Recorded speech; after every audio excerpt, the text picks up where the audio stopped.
اور اس کے بعد پھر جو تیرے لیے اگنی پریکشا ہے وہ بھی باقی رہے گی انشاءاللہ العزیز۔ یہ اصول ہیں موبائل کے۔ اب پھر میں یہاں پر کچھ چیزیں ضرور عرض کروں گا۔ جانے سے قبل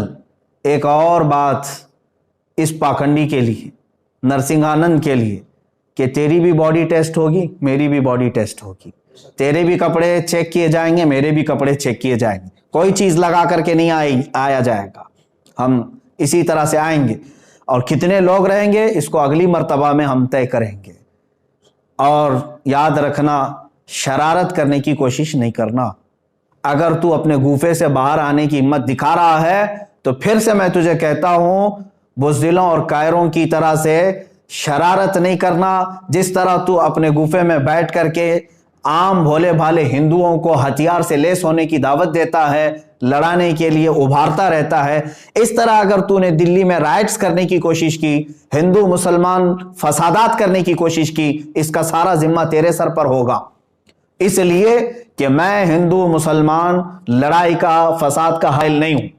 میری لڑائی عام لوگوں سے نہیں ہے، صرف تیرے سے ہے، تجھ پاکھنڈی سے ہے، جو تو اپنے مغلظات کے ذریعے سے اسلام کو اور قرآن کو اور میرے آقا کو نشانہ بناتا ہے۔ سب کو معلوم ہے تو سیاست کے لیے یہ تمام چیزیں استعمال کر رہا ہے، لیکن آج بات آ گئی ہے میرے نبی محترم صلی اللہ تعالیٰ علیہ وسلم کی۔ تو کیا سمجھتا ہے کہ اسلام یہ کوئی کھیل ہے، آج کل کا آیا ہوا ایک دین ہے؟ اسلام تو اس دن سے ہے جس دن پہلے انسان نے اس دھرتی پر قدم رکھا ہے۔ میرے رب ذوالجلال کا ہر گھڑی انشاءاللہ العزیز اعانت کا وعدہ ہے قرآن پاک میں، اور مجھے یقین کامل ہے۔ اور جو باتیں مجھے عرض کرنی ہے، پرمیشن تو لے کر کے ہمیں بھیجے گا، اور تاریخ میں نے طے کر دیا۔ پھر ایک بات، تو جل کر مر گیا تو اس کی ذمہ داری میری نہیں ہوگی، یہ بھی لکھ کر کے پہلے سے دے دینا، کسی ایڈوکیٹ کے ذریعے سے بنا کہ میں اپنی خوشی سے جل کر کے مرنا چاہتا ہوں، اس لیے کہ بعد میں تیرے جل کر مرنے کے بعد نہ یہ ذمہ داری میرے اوپر ہوگی اور نہ ہی کسی مسلمان پر ہوگی۔ اور انشاءاللہ العزیز مجھے یقین ہے میرے دین پر، اور رسول پاک صلی اللہ تعالیٰ علیہ وسلم کی حقانیت پر اور قرآن پر یقین ہے، جو ہوگا میرے رب تعالیٰ کی مدد ضرور آئے گی۔ آخر میں اپنے تمام مسلمان بھائیوں سے یہ ضرور گزارش کروں گا، اور علماء اہل سنت سے بھی، کہ جنہوں نے مجھ سے بڑی محبتوں کا اظہار کیا، ہر خانقاہ سے دعا کے پیغامات آئے، اور علماء اہل سنت نے ڈھیروں دعاؤں سے مجھے نوازا ہے، مسلسل میں ارسال کر رہے ہیں۔ کئی حضرات نے مجھے اپنی نیکیاں، اپنے نوافل میں یاد کیا۔ بہرحال میں تمام ہی نوجوانوں سے کہنا چاہوں گا، اے مسلمانوں، اب مجھے بتاؤ، میرے آقا صلی اللہ تعالیٰ علیہ وسلم پر اس قدر مغلظات بکنے کے بعد اب جینے کا مطلب کیا رہ جاتا ہے؟ اب جینے کا مطلب کیا رہ جاتا ہے یہاں پر؟ اور پھر میں یہ سمجھ لوں گا کہ اگر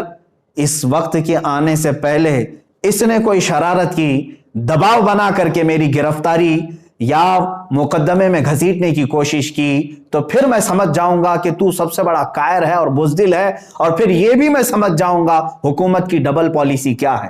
جگہ جگہ سے اس پر ایف آئی آر ہوئے ہیں، دسیوں مقدمے ہو گئے، لیکن اس کو کوئی اریسٹ نہیں کر رہا آج تک۔ کھلے سانڈ کی طرح سے وہ گھوم رہا ہے، زہر پھیلا رہا ہے، آج تک زہر پھیلا رہا ہے۔ اور اگر مجھ جیسا ایک عالم انصاف کی گہار لگائے، اگر مجھے گرفتاری کے بارے میں یا مقدموں کے بارے میں بات آتی ہے، تو پھر یہ ڈبل پالیسی بھی سمجھ میں آئے گی۔ جس طرح مجھے آج ہی میرے گھر پر پولیس بھیج کر کے نشانہ بنانے کی کوشش کی گئی، وہ جس کی طرف سے بھی پولیس آئی ہوگی، لیکن اگر ان معاملات میں یہ شرارتیں بھی تو کرے گا تو بھی کان کھول کر کے سن لے، میرا یہ چیلنج کبھی ختم نہیں ہوگا انشاءاللہ، کبھی ختم نہیں ہوگا۔ اگر دباؤ میں آ کر کے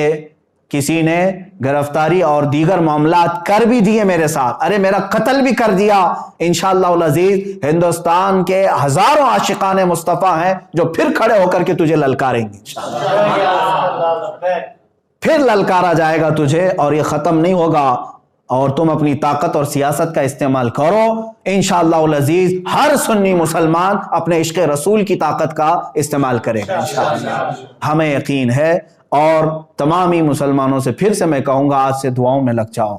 اور تم ذرا برابر بھی ہلکا پن محسوس نہ کرنا، اس لیے کہ یہ میرے گھر کی بات نہیں ہے، یہ میرے اپنے ناموری کی بات نہیں. اگر کوئی بدگمانی کرتا ہے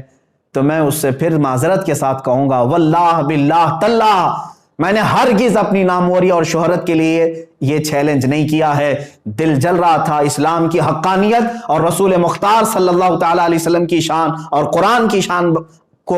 کے اظہار کے لیے میں نے چیلنج کیا, اور مجھے یقین کامل ہے انشاءاللہ العزیز, یقین کامل ہے فتح ہوگی تو اللہ رب العزت کے ان بندوں کی فتح ہوگی, کیونکہ قرآن میں مولا نے فرمایا کان حقا علینا نصر المؤمنین, اللہ فرماتا ہم نے اپنے اوپر لازم کر لیا ہے ایمان والوں کی مدد کریں گے. میرا رب فرماتا ہے کتب اللہ لاغلبن انا ورسلی ان اللہ قوی عزیز, اللہ نے یہ لکھ دیا ہے کہ غالب آؤں گا تو میں اور میرے رسول, اور بے شک اللہ قوت والا اور غالب آنے والا ہے. اور پھر میرے رب تعالیٰ نے یہ بھی فرما دیا ہے هو الذی ارسل رسولہ بالہدی ودین الحق لیظہرہ علی الدین کلہ, وہ اللہ ہے جس نے اپنے رسول کو دین حق کے ساتھ بھیجا ہے, دین حق کے ساتھ بھیجا ہے, کسی آتنک کے ساتھ نہیں, اس لیے کہ وہ تمام ادیان میں غالب آئے.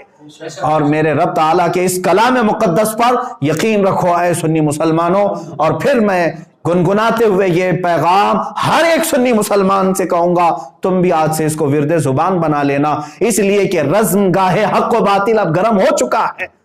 اب حق و باطل کے معرکے کی ان تمام تماشا بین مت بننا, حصہ بننے کی کوشش کرو, حصہ بننے کی کوشش کرو. یا رسول اللہ کروں تیرے نام پہ جہاں فدا, نہ بس ایک جہاں دو جہاں فدا, دو جہاں سے بھی نہیں جی بھرا, کروں کیا کروڑوں جہاں نہیں,